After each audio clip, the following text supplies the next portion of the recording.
सोमवारी पहाटे गोव्यातील बागा कलंगूट येथील एका पुलावरून चारचाकी गाडी कोसळल्याने पुण्यातील अभिनेत्रीसह तिच्या मित्राचा मृत्यू झाला आहे।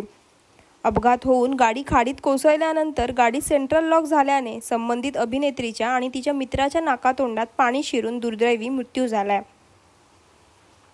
ईश्वरी देशपांडे आणि शुभम देगडे असं या अपघातात मृत पावलेल्या दोघांची नावं आहेत। मृत शुभम आणि अश्विनी बुधवारी पुण्याहून गोव्याला फिरायला गेले होते। दरम्यान सोमवारी पहाटे 5च्या सुमारास बागा येथील अरुंद रस्त्यावर चालकाचा गाडीवरील ताबा सुटल्याने गाडी सरळ खाडीत जाऊन कोसळली। विशेष म्हणजे ईश्वरीने काही दिवसांपूर्वी तिची भूमिका असलेल्या मराठी आणि एका हिंदी चित्रपटाचं चित्रीकरण पूर्ण केलं होतं। या चित्रपटाची प्रदर्शनापूर्वीच काही कामं अद्याप बाकी होती।